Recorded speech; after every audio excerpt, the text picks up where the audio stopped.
la vie. Chrome sur mon green, tu m'entends quand je respire. Top le veston, jamais été, jamais fait une trop pas. Big plan, j'ai fait changer toute la piste. Regarde-moi après, je suis pas j'arrive. Je coupe la line, laisse tranquille, laisse mire. Nouvelle état, new name, toujours fluide dans le move. Le regard, j'étais déjà posé. Place dans mes yeux figés. Vite encore, puis je prends tout ce qui est à moi. Trop vite, trop fort.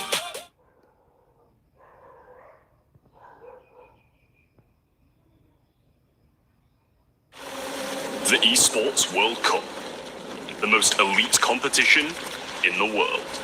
Its trophy system is built to match.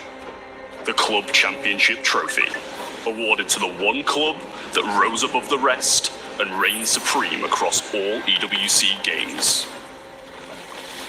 Every participant earns a key engraved with their name. That's their right to compete.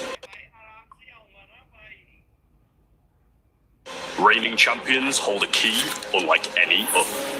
The game trophy is the ultimate prize for every game's champion.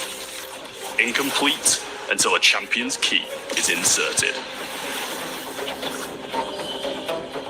The champion's keyframe is locked into the totem, a stone marker of legacy, etched with every EWC champion. The losing keys are crushed. The champion claims 3, a personal reminder of who they defeated. The rest are preserved beneath the totem. It's beneath the totem. At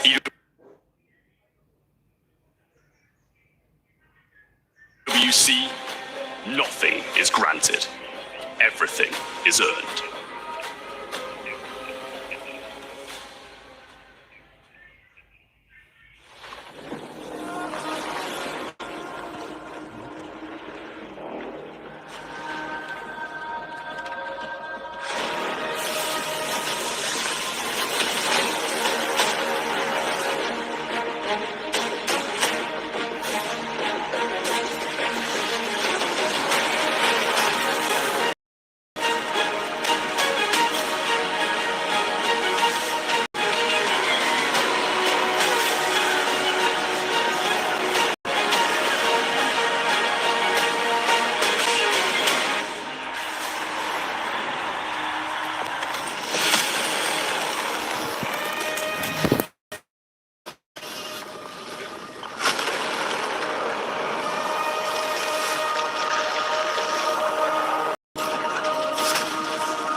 Hello and namaste, ladies and gentlemen. Welcome back to another day of our live stream. तपाईहरु हेर्दै हुनुहुन्छ esports PUBG Mobile को हामी survival स्टेजमा छौं. Group स्टेजको म्याचेसहरु हेरियो.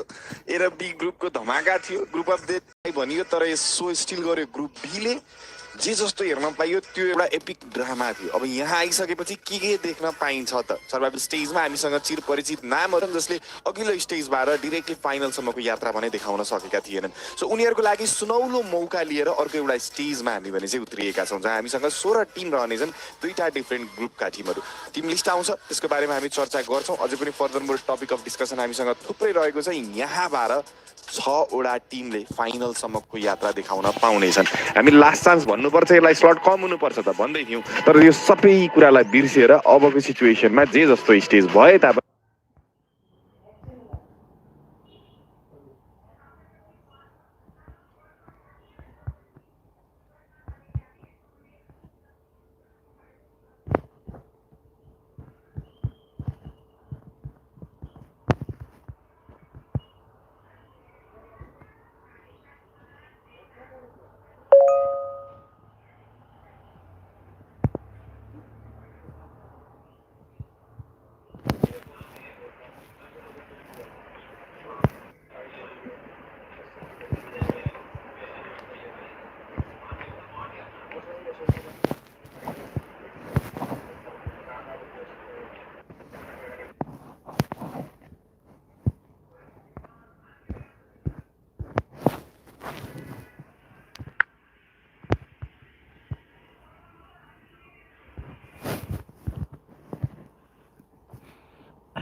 छैनौँ। अब अस्तिको म्याचेसहरू हेर्नु भएको छ अडियन्सहरूले भने त उहाँहरूलाई थाहा छ, तर नयाँ जोडिनु भएको छ भने पनि खेर केही छैन। Match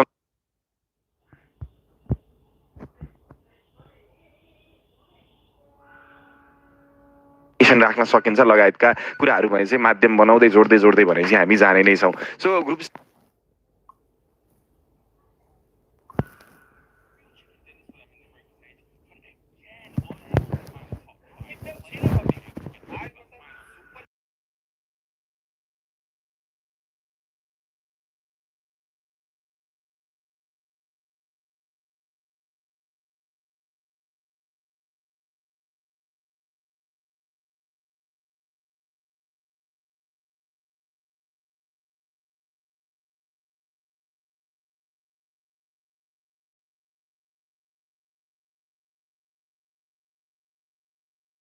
First, a little recap on the last bit of action that we missed out on. And that, of course, is the crowning of another EWC champion in Call of Duty. It was now the two-time back-to-back champions in Optic Gaming.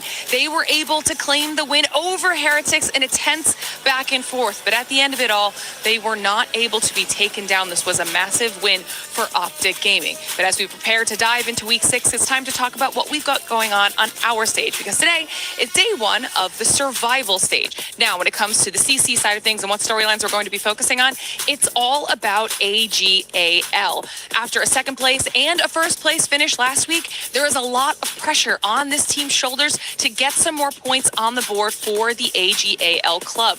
Those two top finishes did put them at the top of the leaderboard above the likes of Falcons. And another top performance here would really solidify that position, especially with our 3 new titles coming in this week and Falcons having some top teams across all of them. It could be a massive week for AGAL if they're able to push through this survival stage and make it through to our PUBG Mobile finals. Of course, we still have so many days of competition left, and as things progress through all of our competitions, we'll make sure to keep you updated with all of them.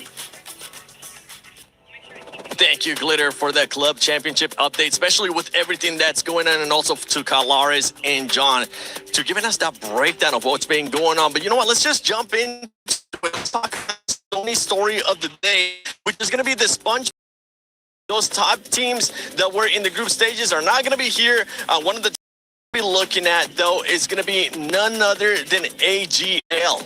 Yeah, no more Vitality here anymore. But we do have AGAL. This is a really strong, very strong team, great team overall. Flower H is probably one of the most popular players right now in PL. And I don't believe that they should have really dropped out from a top 5. I think they should have come into this one swinging. I feel like group stage, they really did muck that up, if I'm honest. But I believe that they can get it done here. I think AGL has some really strong players on side. Just feels like at the moment for our Chinese teams, BGMI wasn't that scrimming ground we were hoping for. Yeah. I'm going to steal that because I also agree. And looking at them, PMMI was quite interesting. They improved a lot back in PMMI. But you're talking about Flower H. I'm actually a big fan of Maple, especially in Neox. Had some really good clutches. Eventually, we did see Falak win that 1v1 at the very end. But Maple is a big carry of this team. 3 times PEL champion, by the way. So definitely, guys, not be underestimated. I think all gamers now, they have a good scope of the land. They have a good understanding of how this lobby worked back in their respective group. Now in survival stage, top 6. It's in the cards. All gamers, I would love to see them make it in the finals. Yeah, I mean, they even had a more influential day on their second lot of group stages. They were able to have that flower dominance, which we were just sort of talking about, and more eliminations compared to like Furia and GOAT. So not by too much, but they were actually making up those eliminations and obviously getting a chicken dinner in match 10. Let's see what AGL is going to be doing, because we see, you talked about Maple. I'm hoping we're going to see Maple show up here, especially in the first rondo. But one team a lot of us are expecting to show up, especially in survival stage, is going to be none other than Alpha 7. I know Kalara's got a chance to talk to Revo. Hello, here with Revo again, Jan. But this time around, we've got the survival stage. Day number 1 here, as they look to try and compete to get those top spots and to get through into that final. So, first questions first. I want to get your opinion about what was going on in the group stage and now applying that here to the survival stage, right? How did you see the competition as a whole? And has there been any kind of talks about adaptations that you want to make as Alpha 7 coming into the survival? I think on group stage, we made like many mistakes about like execution. So that was our problem. I think we fixed it. I hope so. So now we are ready for survival stage. And to be honest, I like to play like things like that because it's our last chance for many things. and maybe they have some pressure. So I'm ready for everything, and let's make it. Do you think that your team thrives under pressure better compared to some of the other teams? I think so, because like it's around like 5 or 6 years on global stages. Like we play, I think PMGC last chance one time. So I think we know how to play it. So let's try our best. Let's do everything is needed to qualify. I like that. That's a good perspective. So when you think bigger picture here for a moment as well, does it feel to you like the rest of the world caught up with Alpha 7 as opposed to Alpha 7 slipping a little bit? Because the competition in PUBG Mobile right now seems extremely fierce. It feels very, very powerful at the moment. So what's your perspective on that? I think like the scene right now about PUBG is like everyone wants to fight. They don't want to hide. They don't want to keep like get position points. They prefer to kill. And I think we need to do that. We need to find kills. We need to find things to fight. Because like if you get like, I don't know, like 15 kills and like 8th place, you are good because you did like a win and like 5 kills or something like that. Sorry, yeah. So I guess for this survival stage in particular, it feels like whenever we've had tournaments, this seems like the most powerful lobby in a survival stage ever. Is that fair to say? Do you think that that's true? And are you concerned about the survival stage or any of the teams in particular in the survival stage? I think it's true, but like as I said, like many teams gonna feel the pressure because of like our last chance or something like that, and they're gonna think about it. And I don't think we have that pressure, but we're gonna try our best. I don't know what's gonna happen because like PUBG is not like 100% like sure what we're gonna do. Everything can happen, so we're gonna try our best, like I said. All right. Well, thank you very much for joining me here, Revo. Any final words for the fans? Keep supporting us and let's go for 7. Let's go Brazil, and is that. Thank you. Thank you very much.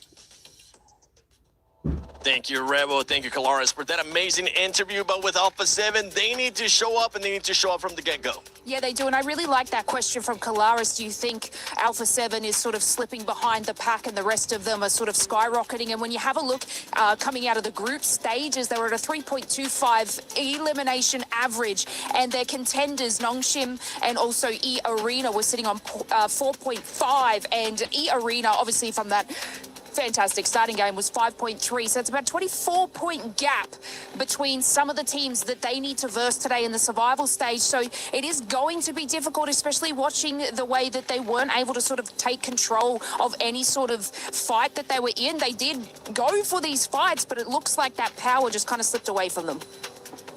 Yeah, it's very interesting. Well, I mean, coming off the back of that interview, they were talking about how no one wants to hide, everyone wants to fight. I genuinely think that, yeah, the battleground has changed at this point. I had a really fantastic conversation with Aru. I think you were there as well, Seven. We were discussing essentially like how is your game plan finals going to change, but it's pertinent to this because he was saying essentially that what we want to do going forward is be a bit more aggressive. I mean, the Ronda they won, if they hadn't taken an aggressive approach up towards the northern side, they might have lost a flash there. But I think every single team is realizing we can't be passive in these lobbies. Any opportunity that comes up, we have to take it. And you've got minimal amount of time to make this happen now in the survival stage, Max. I mean, really looking at Alpha 7, there's so much potential on that roster, right? Guizhou and Obscure, I feel like they've really, truly been tested many times. They won PMGC, they played PMGO, they know what's going to be coming up here into this one. But I think in particular, what I want to see from Alpha 7 is, of course, trying to be aggressive, as you were talking about here, Blank. But I would say the biggest issue I have is when they don't have the zone, they really struggle to get into the play zone itself, into those mid to late game circles. The scouting is just not there sometimes. So I just want to see them try and have a better time entering the play zone because that's really been their biggest struggle. I'll take one of them. But yeah, I think it's a great point to bring up because I think Alpha 7 definitely feels on the back foot when they're not in control of their own game. I think for instance, 7. Yep. Their game on North George, oh my God, once they had that building, they were looking fantastic there because they were able to play their own game. They dropped there. Exactly. They do drop there. They drop. That's the crazy thing with this team too, is when they're able to set themselves up, they're a team that can actually take full advantage of the situation and just back it up with full eliminations. Earlier, Max, you were talking about the roster, and I'm glad you kind of brought that up because there is going to be a big change today for the roster. Obscure, when we got a chance to see, and if you actually can, Tamaj, pull up the player stats once again. Because you will notice that Obscure ended up being with the least amount of eliminations. Be sitting out. They're going to be bringing in a brand new player. Mods, we actually got a see him play 4 games in their last day of group stages. He's going to be coming in and to fill in those shoes. It's going to be interesting to see because he doesn't have that group stage experience. So how is that new player going to change your whole team dynamic, Blank? It's going to be interesting. The 4th player Alpha 7 meat grinder continues. This is so sad. Squash 2.0, Petrino 3.0, McGrellin 4.0. Who's the next one on the line? But right now, an extra player, it's really hard to analyze. Yeah, it does sometimes help, but like it's hard to analyze realistically because we just don't know how that synergy is going to work out. I don't expect the eye-gelling to change whatsoever. I think that's Carrillo just going to go with this in playstyle. But with that extra player, will it work as well or will it get worse? Generally, that's a big question mark. No idea how Alpha 7 is going to do with that change. Yeah, listen, usually with Alpha 7, we kind of joke around about that 4th player because they do end up switching rosters where things aren't going right. With this one, something that we have seen it happen in the past too with Alpha 7 new players is they get a little bit too over-aggressive. They tend to overextend because they want to show up because the pressure is there for them considering that Alpha 7 has won PMWC and PMGC. That pressure might end up getting to him and he might have to compensate for that too for the new player. Yeah, but the thing is that like I like that they're making these aggressive plays, but they aren't actually, like Max just pointed on, scouting to be able to make these aggressive plays. So if they can just have that ability to sort of make sure that they've cleared their back because they are sort of focusing more on that edge, except for that match 10 where they dropped there and they stayed there. If they can be able to play that scouting power a little bit more, I do think even having a new player on this roster, it's going to be a lot better. You know, sometimes you're just going to add a little bit of new flavor into the mix and great things can happen. Yeah, I'm usually very against those kind of switches, but with the way that this squad is currently playing, with the way that they've been playing 2026, which if I actually wanted to say the word, I would end up getting fired, so I'm not going to say it. I'm glad that we are going to be getting a change out of them. And actually, Blank, give the microphone to Max, because one team that I know Max wants to talk about is none other than non-Shim Red Force. And Max, this was a squad that we thought, with the way that they were playing, that they were going to be already in the finals. It didn't end up happening. Take the mic back. No, non-Shim Red Force, they showed on their first opening day of their group, right, so much promise, so much potential. They were towards the top ranks for the longest time, right, Blank? But then I feel like the biggest issue for them going into the second day of their group is they started being like, we just want to remain in the top 5, and they decided to play a little bit more passive. One game in particular that I go back to is the Ida chicken dinner in the fields, right, just outside of Longwood, and they could have crashed Ida's compound in the mid game, but they decide instead to go in like some dips in the field, very passive, not committing to big plays. That's what makes non-Shim Red Force in my opinion, so I hope they go back to form if they want to make it in that top 6. Well, you come to these international tournaments, right, and this is the problem, is that a lot of people trying to change up their play style. I think non-Shim Red Force within their own region, they can really excel with that, but you're sort of not sure when to play aggro, when to pull it back a little bit. Versus Ida, that was tough, but it really reminds me of game 3 from them on Erangel. I think it was day 1, I believe, that they won. That was a fantastic game. It was a really good game, but even they realized it was a little bit slow, it was a little bit passive, and that's fine, but I still think they were quite proactive in that situation. But it really does just speak to the way they want to play it out. It is too slow. We need aggression, Lace. Do not stress, Max. I wholeheartedly believe that they'll be in that top 6. Thank you. You're welcome. Oh, I've got wow. that, you know, he was like, give me that good juju and I've got it for you, because they were 24 points ahead of Alpha 7 and like just a little bit under E Arena. They actually have the ability to do so, so don't stress, Max. Thank you so I got you, much. buddy. Hey, Max, Yumbin has actually been putting up the numbers. He's the man that has been performing the best out of this squad so far. Hopefully that's going to continue on here in survival stage. For all these teams already to play 12 matches at PMWC at EWC 26. They have now gotten a day off in yesterday to go back and VOD review. We're going to be seeing what kind of changes these teams have made, if they have enough to make it to the grand finals and be in the top 6, because this is survival stage.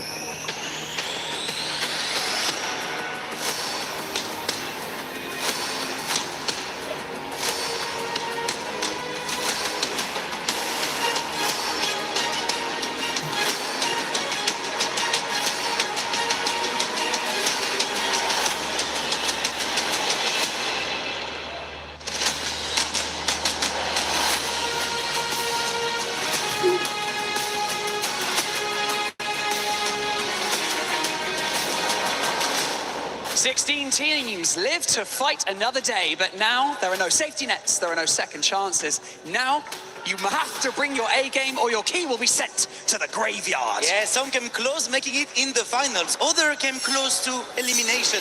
But today is survival stage, so the points are reset. And basically, Barney, anything can happen.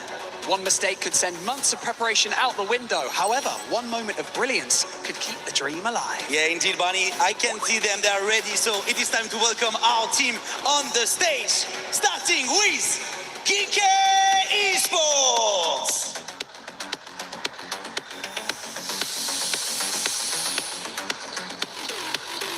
Dopeness!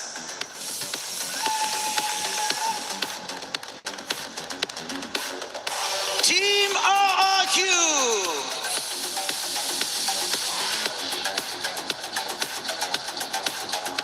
Wolves Esports.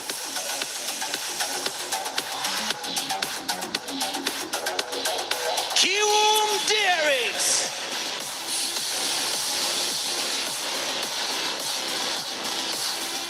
Tianba.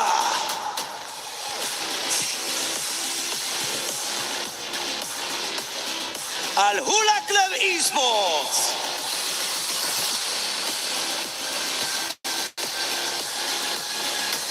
Seven to 1 BS Esports.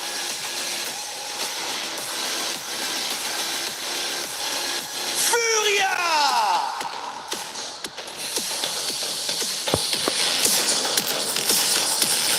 Alpha 7.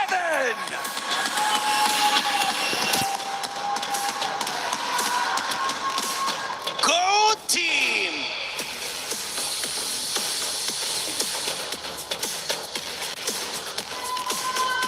Nongshim Red Force.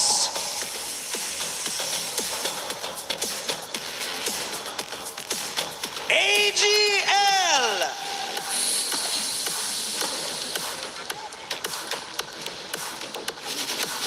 E Arena.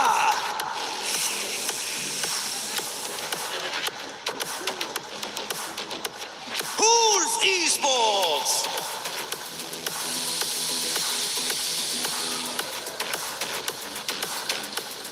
And finally, your defending champions of PMWC, Yangon Galacticos!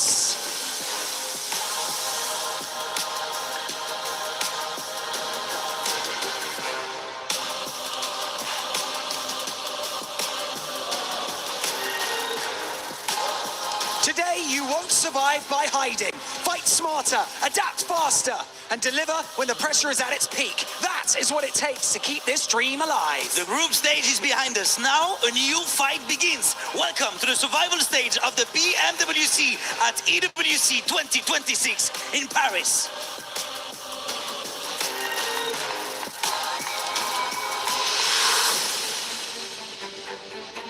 We've got to make a couple more spots available. That is for our survival stage teams, joining some of the best teams in the world. Nongshim Red Force! 그룹 스테이지에서 충분히 몸을 풀었고 이제 우리가 살아남기 위해 어떻게 하는지 모두에게 보여주겠습니다.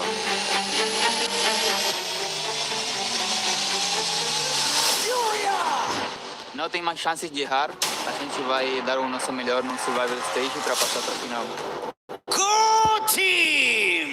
Biz gruppo etapda ko'rsatdik qodirligimizni, mashg'ulot topib olib, survival stage'da ham harakat qilamiz finalga uchun. Arena! พวกเรารู้ดีครับว่ามีอะไรเป็นเดิมพันถ้าพวกเราอยากจะเข้าสู่รอบแกรนด์ไฟนอลพวกเราจะต้องทำตอนนี้ให้ดีที่สุดครับ It is time to see who will rise above the rest and continue their journey in the PMWC. Na repescagem ficaram muitos times fortes, times que eu respeito muito, só que a gente está trabalhando muito, treinando muito para passar para a grande final.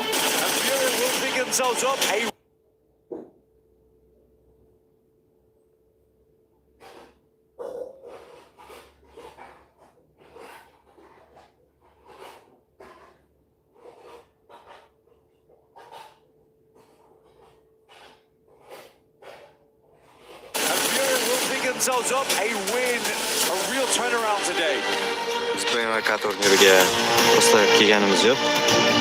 Eng yaxshi o'yinlarni ko'rsatish uchun kelganmiz. Badishga qilasizlar degan umiddaman. Yellow Dome gets it done, and that is ในแผนที่นันโดพวกเราก็ทำให้ทุกคนเห็นนะครับส่วนแผนที่อื่นๆพวกผมก็จะทำให้ทุกคนเห็นครับพวกผมก็ทำได้ในทุกแผนที่ครับผม Thailand makes a stand here.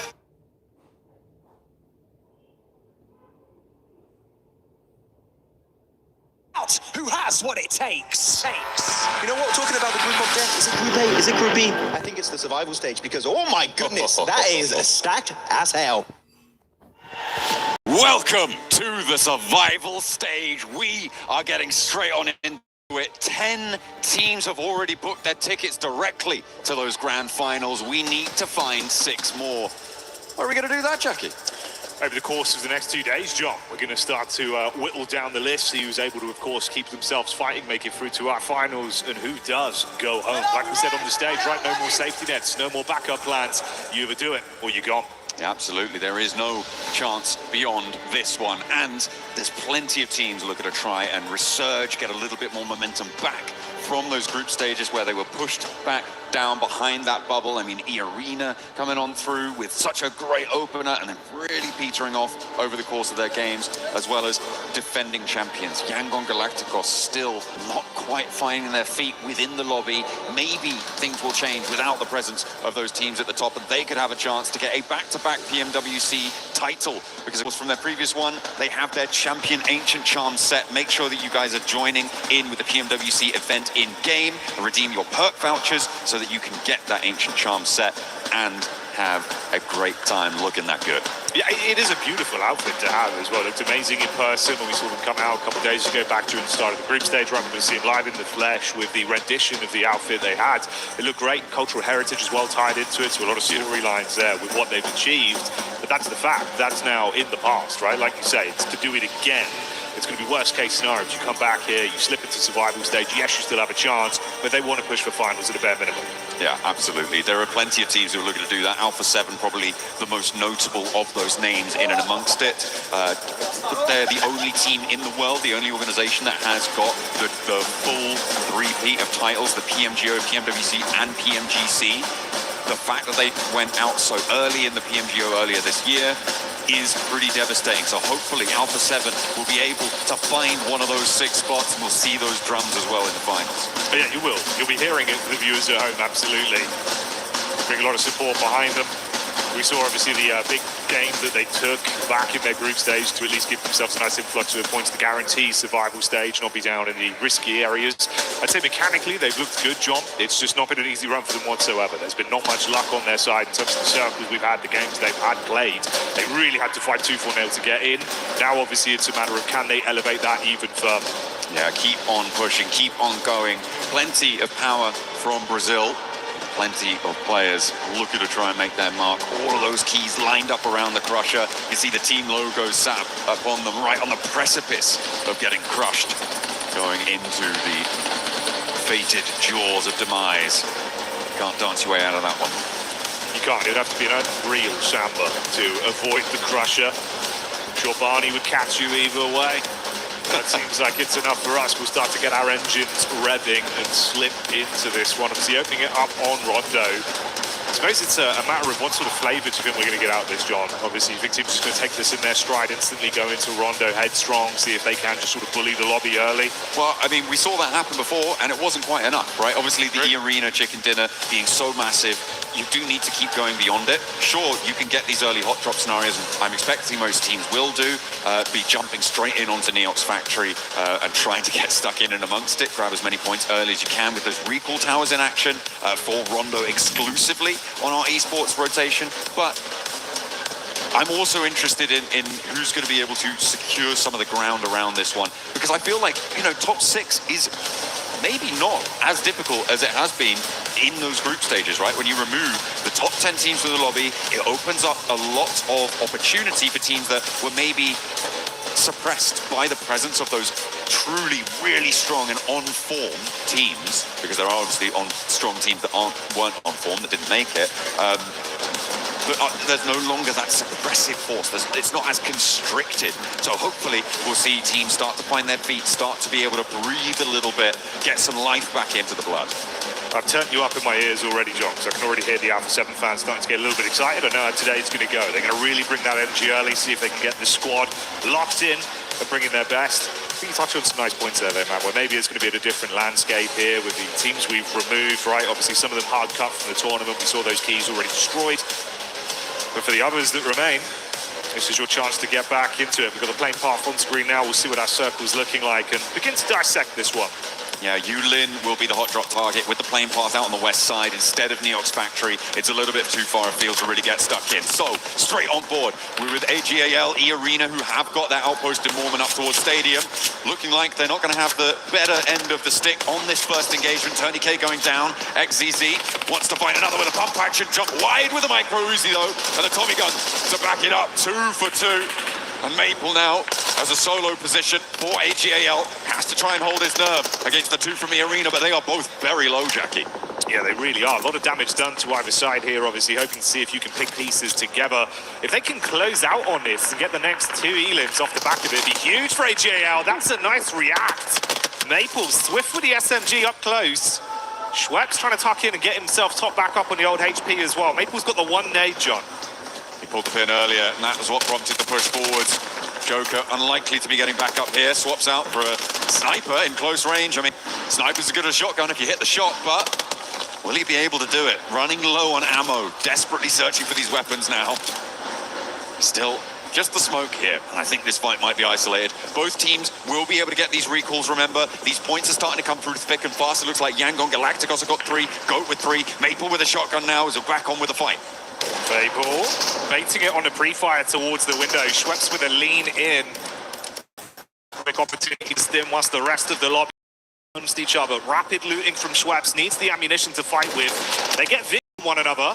Maple's going to be swung to the left right now. He's been poising himself nicely, but the angle's not going to work, and Schweppes does get it done. Hey, Schweppes is the only player in this tournament with a chance to get a triple PMWC title, and there he was showing a little bit of that power of old. We'll see if he can bring E-Arena to the forefront, because they are up on 3 elims, but there is so much on the tables already. Look how many players have scored one. Tiamba wants to try and take him down. They heard this one. They move on through, and Tiamba want to take that 3 elim title as well. We now have 6 teams with 3 elims. Yeah, we missed out on the GOAT fight off the back of the drop. That was up against KRX, I believe, and they did great work on that, finding themselves the 3 elims and leaving it down to 1 player to attempt to recover them. Weird thing is about GOAT team, John, usually in our regular rotation, it feels like they're super good at playing it slow with the long rotates around the outer edges. Rondo, they love a scrap. They've got the talent for it. We see 1 knock here onto Fuchs, but Ketch can't flush it, as they will have to lock in for this one. Force up close and personal. Scarface over the top side, downs him.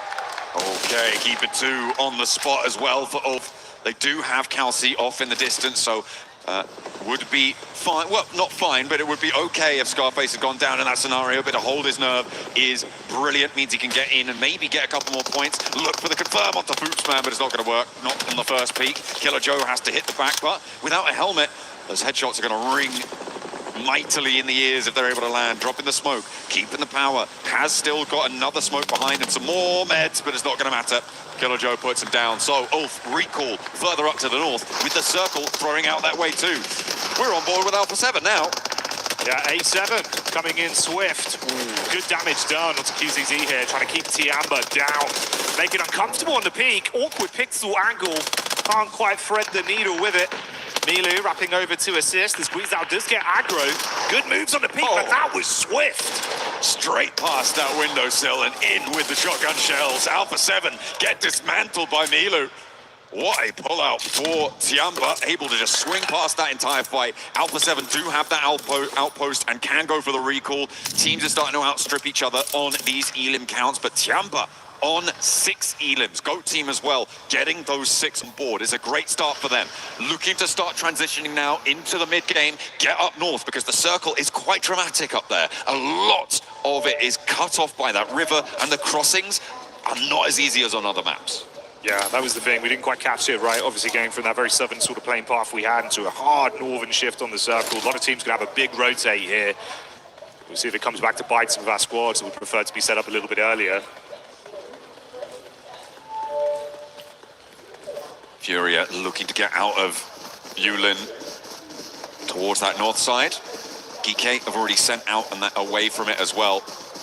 Goodness me. Everyone is still alive, and that is very lucky, Jackie. That is incredibly lucky. And if you guys want to be lucky at home, you can hit that lucky spin. Make sure you're jumping into the game for your chance to draw that exclusive 2026 PMWC tournament set. It's looking nice, it's looking shiny, it's looking fresh. Is indeed. It's like a Barney Banks outfit. You'd catch him wearing that one. I've seen him. He definitely would. Maybe we could get it sorted for the finals. I bet we can. I bet we can. Maybe. Would reinforce the leg seams, make sure that he's nice and comfortable out on the stage. But we'll see, John. We'll come back to that one at another time. RRQ on the move as well there. Obviously, a roster, it felt like at times they had some good sort of approach to a few of the fights we saw. Maybe a little bit more paralysis by analysis in a few of the situations, though, right? We want to be slightly more cutthroat. I suppose that is the name of the game for all the squads we've got in survival stage, but I think that resonates with them as well. Yeah, for RRQ, I mean, they do have a standout performance in terms of Lepar, definitely on point when it comes to getting in those clutch situations, making it work, and to an extent, he's the reason why RRQ were able to get in towards these survival stages. But they do need to be more cohesive, more together and fluid in those fights. Hopefully, they can play off one another a little bit better here. Looks like, oh, we might see an Elim that may well stick as Geeke do have one of their players taken down, and Geeke are all around Alpha 7 and E-Arena, so it could be a little bit difficult to get to one of those recall towers, even though they are still fairly available. I mean, you've got Ryan that is completely unoccupied, you've got Kunxia up on that northeast side as well. So there are accessible positions, but those will start to get more closed in as teams move in. I mean, we've got Yangon Galacticos, who we're on board with right now, moving past Meiran, with Goat Team on their west and Alula are quite far to their south. Ahead of them, though, it's the Wolves, who have managed to get up to Heme Town, up on that northeast side, fairly swiftly and without too much trouble. It's replays here of the early fights. Obviously, Yangon getting a far better start. 3 elims there. Nice to see for the squad. Again, so much more pressure on your shoulders, right? It's all the added pedantry as well, having to come out bringing the trophy twice now. It feels like all the other squads you're playing against, all eyes on you. If you can't do your organisation justice of yourself as well, those memories of last year probably flashing before your eyes, John, when you're back at the hotel. You know they need to show up here in survival. Next circle goes quite far west here. I mean, this is a good opportunity for Arena to get into a solid spot. They're already on the north side of this river. The crossings, that I said, can be a little bit more treacherous than on a lot of other maps when you have similar divides over water. So hopefully they can start to establish. Do they keep this 2-2 or do they regroup over towards a more central, more centralized and coherent position? I think they still have a little bit of time to do that. So they may want to try and stay out in the open for a little, but within the next minute or so, they will need to regroup. Yangon Galacticos able to find a player from Kiwon DRX, and yeah, very nice pickup there. 4 elims now for Yangon, although they did lose SayCloud in the process, so a 1-for-1 trade. And as I said before, the recall towers are still open, but from this point on, it's going to get harder and harder to access them, Jackie, because the blue zone will start to cut off quite a lot of them, the rotates won't be there, and teams will be on top of them already. Yeah, you lose that availability. Makes it far harder to weigh up the decision-making if it's worth attempting to go for it. So we'll see if that plays too much of a vital role for these squads as this one develops. The KRX had a bit of an unfortunate start off the drop as well. Went down to the 1 solo that was offset for the recall. That worked out to get them back up, but only 1 elim point to their name at this point. They are able to safely get SayCloud back into the action, though, on their wrap. So they're going to be all right with that. Is he going to be caught by the Wolves, though? Dropping back in right now, they're both going to have to advance, obviously, outside of doing too much damage right now, John. So maybe they can avoid each other. I don't to go for the player on the parachute. They should know that there is a team to their south. Sure, that would be an indicator that someone has just recalled there. But given that it was only 1 player dropping down, you're fairly certain that it's a full 3 squad already on the ground. Committing to that fight for Wolves in their position right now, I think is a little bit too much of a risk. And they weren't really in position to get the player on the way down already. But Yangon Galacticos have other ideas. They have just crossed swords and taken a knock over to the Wolves. I guess it goes both ways. Wolves didn't want to engage, but Yangon said, you know what, if you're here, we might as well try and get some points. Put some warning shots their way, don't necessarily need to commit onto the fight, just get a couple and get out, or, hey, maybe actually just scrap the whole squad. Romeo's back in for more. Yeah, they were able to find that flush, and they were immediately across the bridges around Muhopan on that north side, and potentially looking to guard the Wolves out here and stop them from getting to a recall tower closer to the zone. It will start to hurt a little bit too much for the Wolves' liking if they don't get through quickly, and the northern pair for Yangon Galacticos is going to send out and maybe look to control that recall tower on the north side. This is nice, actually, with how they've been playing it.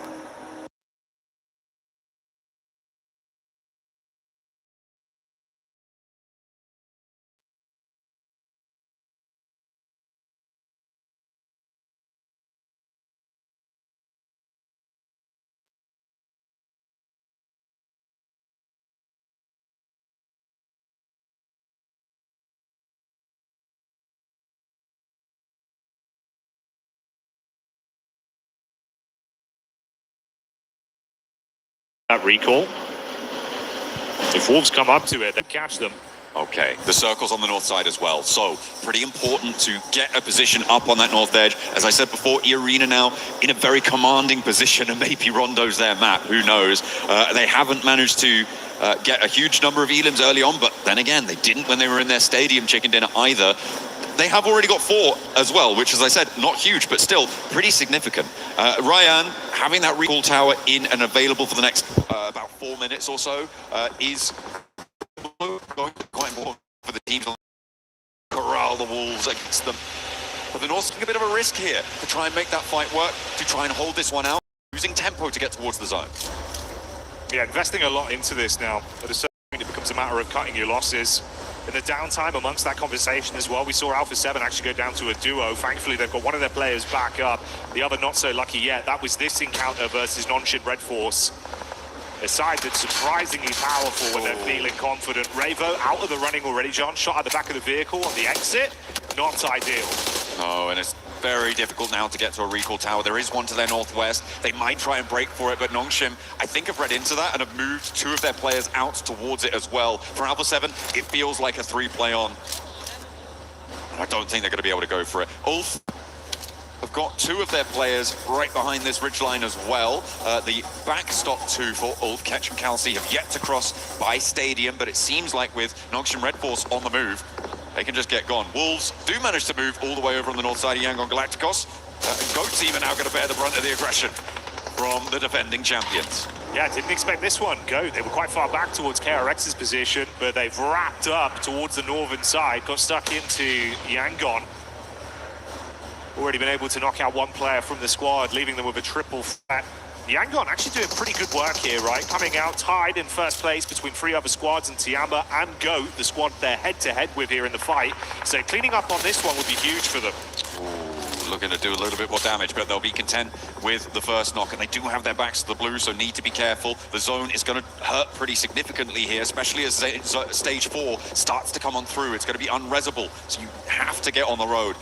Out taking shots from an off angle. Their team hasn't crossed the river yet, hasn't made their way through, but is going to try and put pressure on the back lines. For Yangon, they're going to have to play on as 3 now with that not coming through. I was looking at where Tiamba as well were playing, given, as you said, they were in that top 3. They were in a really sticky spot on the south side for Tiamba. I think their fight through is going to be maybe the hardest at the moment in the lobby. We'll have to wait and see if they're able to make it work as Yangon Galacticos get out of there, get into the next zone, and they wait for this next circle. Yeah, Goat bailed on the fight. You can see them pulling back down towards the south side. Dopeness caught line of sight from the ridge as well onto Yangon, and it's Alula that are coming up around the back. That's the shift on the zone, though, pulling away, going back down south. Oof. All right, mate. Fair bit of water as well, cutting off a lot of the play space you've actually got the longer this one goes, John. Yeah, I was looking at Tiamba, as I said before. I feel like this is seemingly what I kind of thinking they should be doing here. Moving over to the coast, may be able to swim across later on, but a lot of teams that have already committed to the north side are going to be fighting for the hills around that E-Arena Ulf position where Goat have just moved on into. This is going to be the focus for so many teams. So I feel like Tiamba, they're looking to play for a 3rd place, but they have taken a knock on the back there. And this rotation is under danger and is waiting for someone else to step forward to say, I've got the shot. That spray. But Tiamba, if they could find cover on that south coastline, I feel like they might have a chance of getting fairly deep into this one. A lot of movement as well. Yangon trying to advance quite quickly. It was ABAL that had angles onto him. Unfortunately for Eagle going down to the zone has resulted in his demise, so he's cut out of the lobby. Maple also hit from the sideline. Dopeness very far back, but with good line of sight onto them. So they're just peppering to make it uncomfortable for these squads. Goat might be tested by the wraparound from Alula as well, John. This is heating up now. Yeah, a lot of teams crunching in. AGAL on the north side will have to face off against Dopeness, as you said. Yangon just beyond them, and they are now within nade range. So we get a little replay from... Oh, he's knocked himself with a deployable cover flare there. That is not good news for the Wolves. That's going to slow them down a little bit on the replay. I missed that one, but there we go. Sometimes it happens. It is a danger. And he's going to get run down as well. The front bumper to take him out. The Wolves are going to chime back in, though, with look at the damage pouring in on the Elim feed there. Goodness me, the Wolves want vengeance. Yeah, this is getting messy, John. You had this back and forth game of nade badminton going on. I thought they were able to thread it through the window, but it's a near miss. The Flower H stays alive, and that's at the detriment of Yangon. Nade over the top. Trying to get the distance, but not quite there. And this is the difficulty. They can't really take fights on two fronts. And Lufa able to expose one angle against AGAL. And now he moves forward with a shotgun in hand. XZZ wants to find an answer. Doesn't get the full knock. Has the shotgun, but he's on a sliver of HP now. And another nade might just be all is needed. The healing desperately important for them. Across the road is Romeo now on his last legs. And AGAL are suffering. Dopeness have pushed up hard from the backside as well and got into a good position to command respect on what they've realized is now two very weak squads. So if they can steal away points, it'll be magnificent for them. Smile falls for Yangon as well, leaving them with only one solo player left alive in a horrific position to attempt to defend. Fury are going out, joining 721 GS. So two squads now gone. They are out of there already. We're down to 14. Those recall towers shut off, meaning no players can jump back into the fight. More deployable cover. Don't look, Wolves, don't look. It's fine, it's not on top of you. You'll be okay. They managed to get all the way out to the west side there. They had a tricky approach, and they're showing the scars of it as well, playing now on as two players alive. This east side will be chill for about the next 30 seconds, maybe, once RRQ settle themselves down and lose their player on the east edge.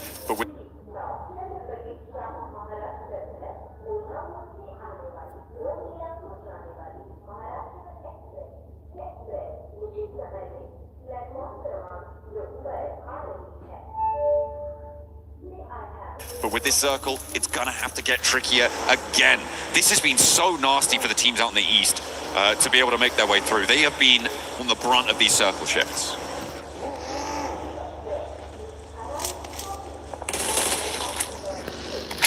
Non-ship.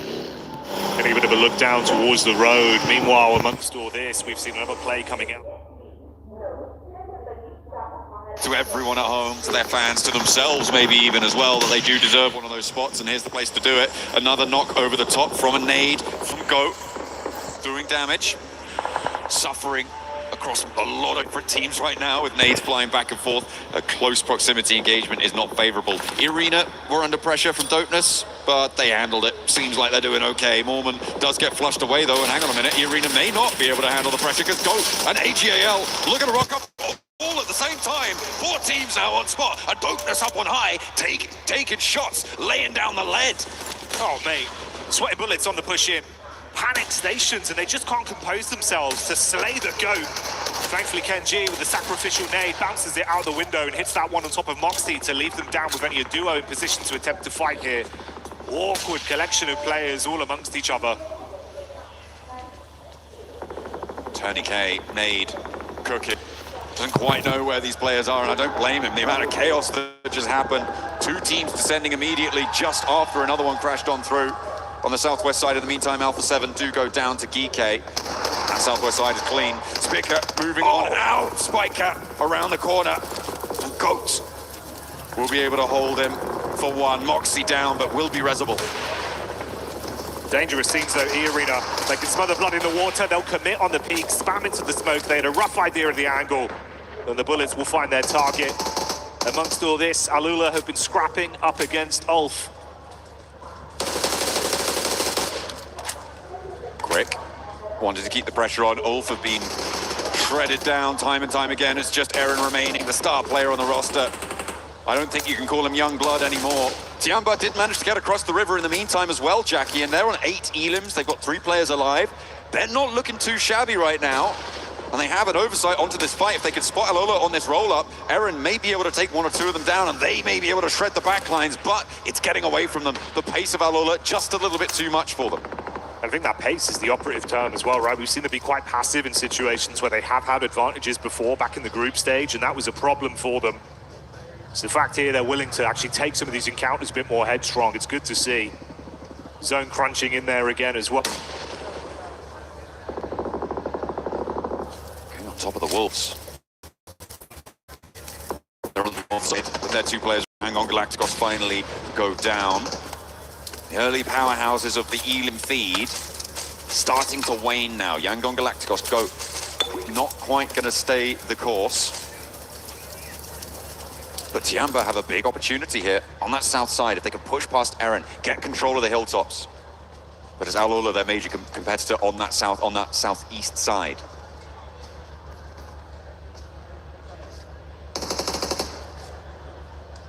Tiamba starting their swimtation as well, inside of the water. Ooh. They get vision on Eren's backpack here, so you're going to know. I remember from Olves, he's just going to peek up on the coast. That's a freebie. It's easy, John.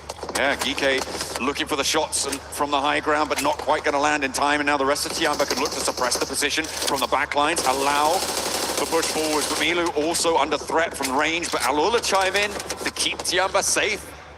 Oh, a nice little assist, and there's the off angle. QZ, masterful hold. That's really nice. Big response, made it so uncomfortable for Gike here as well, so they can safely get out of the water now and look to try and splash back on this. QZZ, amped up today. A linchpin position, both of his teammates down in the drink. He needed to be able to hit those shots, and he did. Alola with the little assist to keep the players safe. But Tiamba now on the south side. Once Gike have to move, which they do, their position is going to get a lot stronger, Jackie. At the moment, it's quite timorous because of the position of Gike, but that is going to be pushed out by the zone.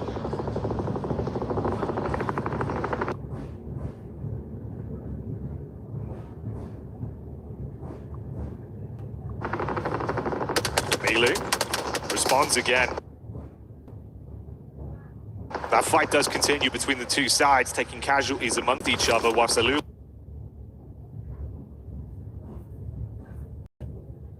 are fighting E-Arena from range. We cut back over to the POV of Tiamba. QZZ, the off angle towards the back, and doing great work. Cover flares coming in as well to try and bolster that defense for Gike. They're just trying to put themselves right on the edge of this zone and maybe try and wait out the bleed down. But there comes the Wolves with a cheeky thread on an angle across the zone there. Right through the valley, and Kevin now has a little bit of trouble. Gike are low. They don't really have the sightlines. This is an opportunity for Tiamba to actually move forwards and maybe look for the res, but it's still such a risk. I don't think they're going to go for it here, Jackie. Don't have all the information they need to make the call. Meanwhile, though, Alola going big on the peak. Wolves thought they were safe, thought they had an opportunity to third party, steal some elims from across the game here, but no, Alola rock up onto them. Hey, elims, John, playing very differently right now.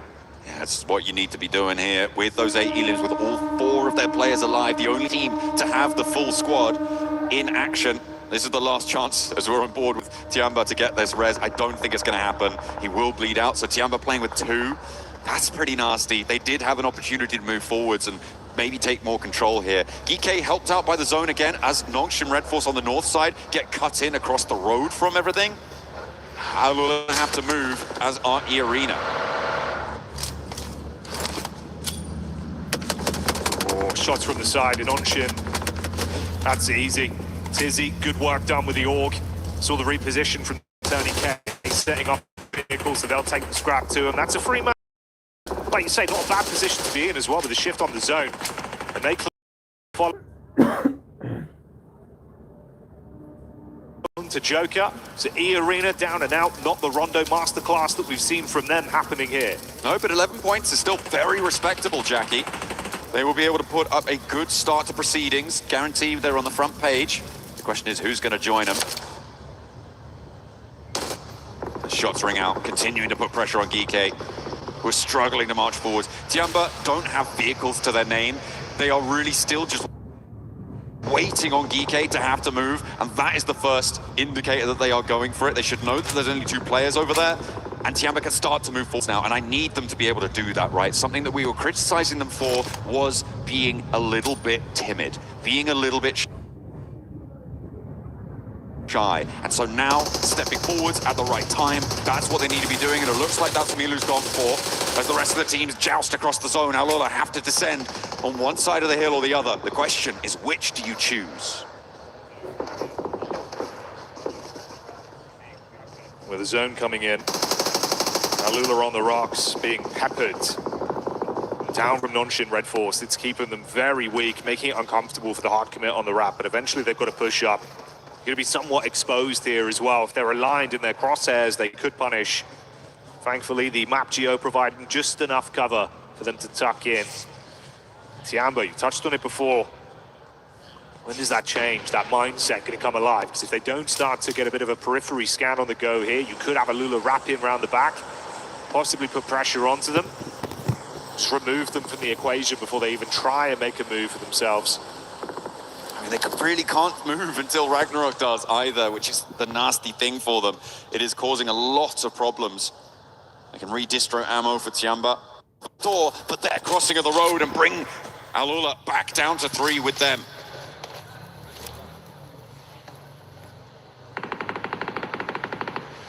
Bated breath for a lot of our players right now, knowing how close they are to potentially kicking off the survival stage with a big point injection, and it can take this chicken dinner. Add potentially a few more immolations to it as well.